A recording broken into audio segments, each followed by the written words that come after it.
one other thing that you said that there were 6 victims, right? Yes.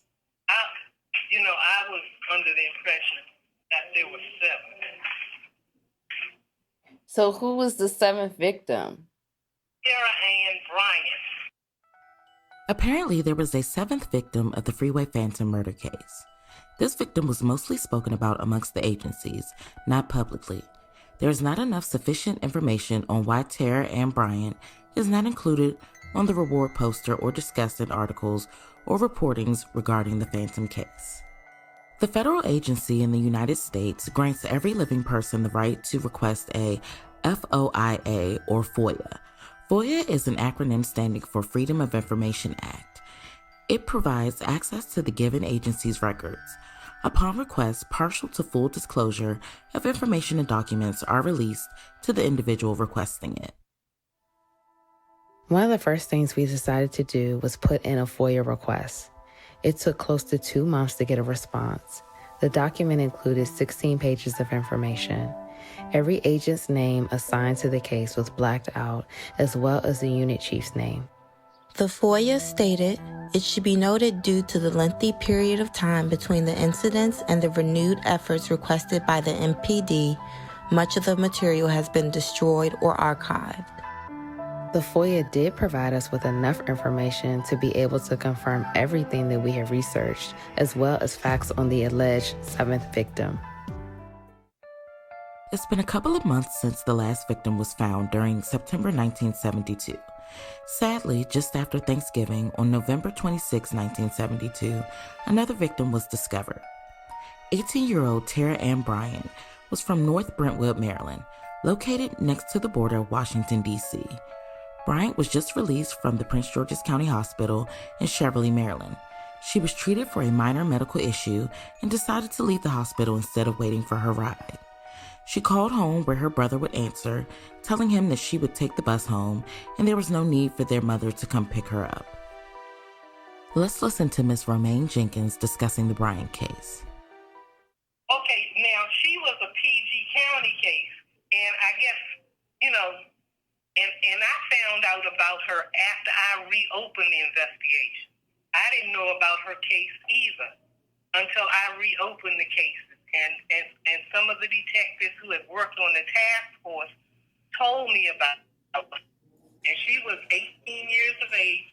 She lived in North Brentwood, which is right across the line on Rhode Island Avenue. And one Sunday evening, she was coming from the hospital. Her mother had dropped her off at the hospital. And she was walking home on Rhode Island Avenue, headed home, and she didn't make it. Her body was found floating in the water a couple of days later. Her underpants had been removed and she had been strangled. And these detectives included her case in with the. I guess some people said, well, she was left in water, which was different. Teara never made it home. Her body was found floating in the Anacostia River near Bladensburg Road.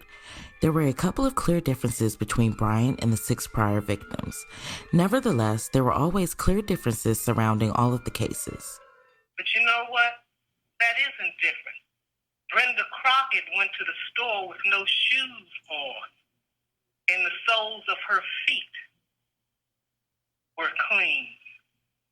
If you look at her autopsy photos, you know her hair was wet. So he washed these victims. He undressed them, redressed them, and washed these victims. So, a lot of forensic evidence wasn't there. And If you throw somebody in water and they float down the water, in the water for a while, you can wash away evidence. But she was only 400 yards from where she lived on Rhode Island Avenue.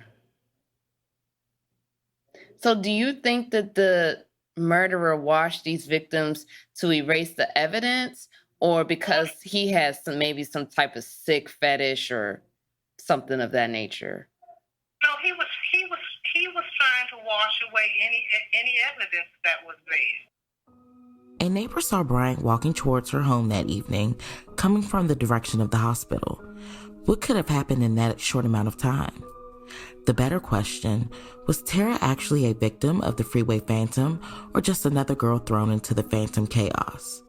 Many people don't know about that seventh victim. In fact, no one really knows about this at all because it has not been publicized. I know you know what, and I don't know why, but I was told by the detectives on the task force. They said, "Oh, don't you know about victim number 7?" I said, "Who is victim number 7?" And then they told me. I said, "Well, I'll be."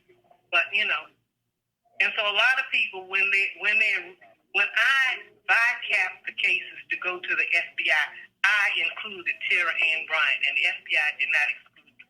So in my submission to the FBI, her case was included. Yeah, there was another young woman who was found dead, but she didn't die the way the other girls did, and so there was some question of whether she was connected to them. But right,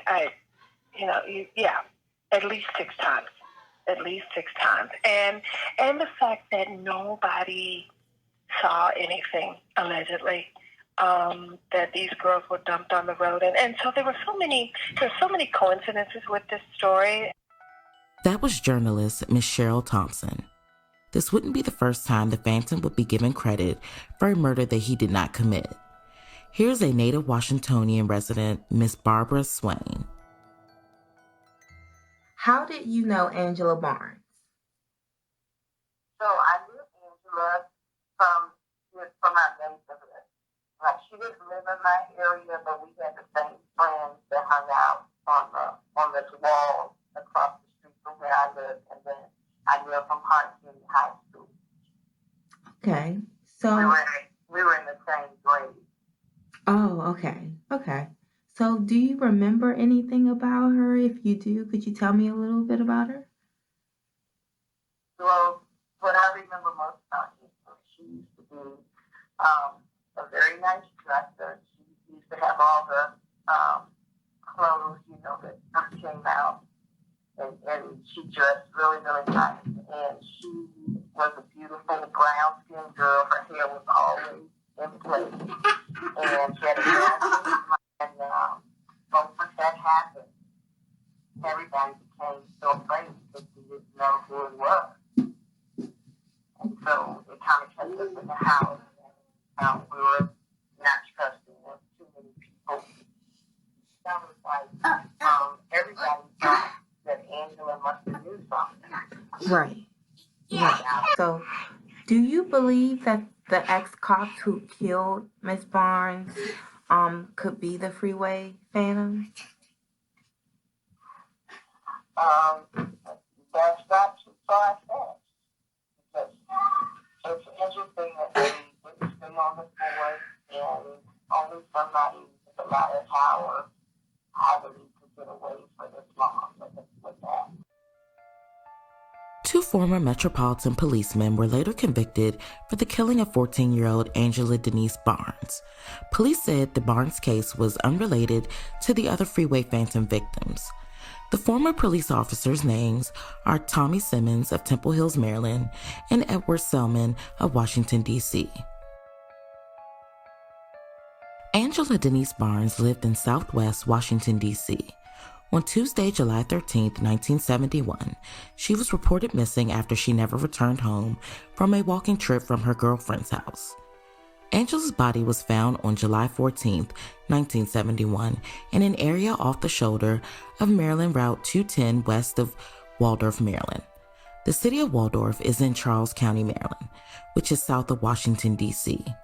A bullet wound was found in the back of Angela's head. Miss Terry Hill was born and raised in Washington, D.C. Let's hear her theory on the Freeway Phantom.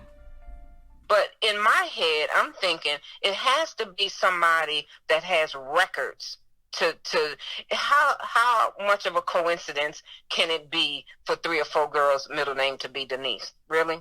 Yeah, I know. That's crazy. And that's something that's really ironic with this case. Right.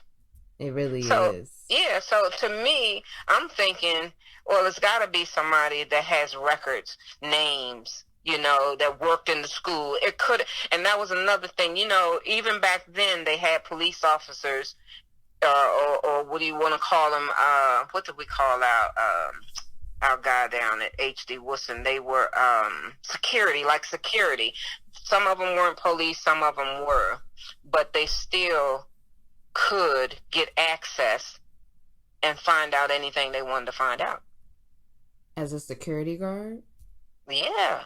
All you have to do is know how to talk to someone and get in their head, especially if it's a guy dealing with a female in the admin office. You know what I'm saying? All they had to do was sweet talk or act like they liked them or whatever have you.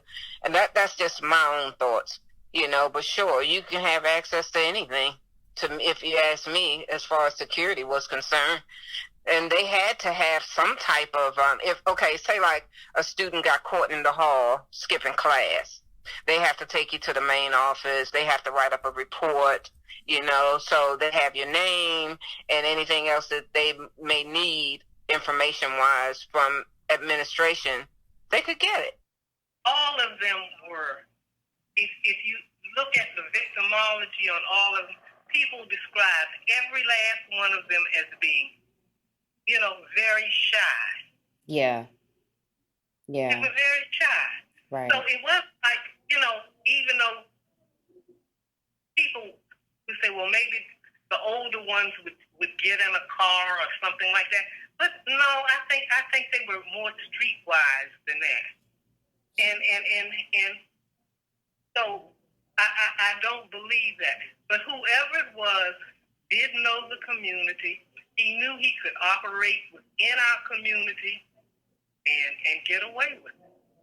I don't believe they were forced off the street, Yes. I don't believe it. Mm-hmm. And I can't imagine what ruse he could have used, but, he had a calming effect. My theory on the Freeway Phantom, I believe he was a black man, mid-20s at the time, maybe a textbook sociopath to be able to function and blend in, but at the same time commit these diabolical crimes. Someone unsuspecting in the community where everybody is like, there's no damn way when they find out who it is because he's so well liked. Maybe a camp counselor or someone in charge of a program in the community with access to children. He was smart enough to have a sort of method to madness type of approach to it all. The details concerning the murders were kind of all over the place, and he switched up and didn't stick to one specific pattern. I think the Freeway Phantom was a black man for sure. He was likely an introverted individual who was probably labeled as socially awkward or felt like a misfit in society. More than likely, he had a difficult time connecting with adults in his age group, and he felt more comfortable talking with younger people. Whether this was about maturity levels or social acceptance, I'm not sure, but I think he possessed cunning ways and tactics, and he probably enjoyed the media notoriety and the coverage. I do think that he wanted to keep the city guessing, and definitely the city and the media. He wanted to keep them guessing his next move. To figure out, what would cause somebody to do something like this, But I never was able to come up with anything other than the fact that he didn't like people, especially women, because he told you in the note. He was angry with people, especially women.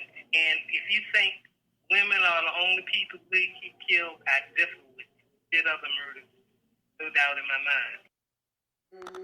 On the next episode of Somebody's Watching. There were two men standing there. They said, hey, miss, we're the police. We want to talk to you. So I had no idea why they wanted to talk to me and, why they wanted to talk to me. So I just started running. I was just suspicious or afraid or whatever because it was late and I was out there by myself. So I just started running towards my apartment. And when I looked, they were running behind me. So I ran into the building. If you're enjoying Somebody's Watching podcast, please like, share, and subscribe. If you have any tips regarding the Freeway Phantom case, please call 202-656-5299 or visit the website www.somebodieswatchingpodcast.com.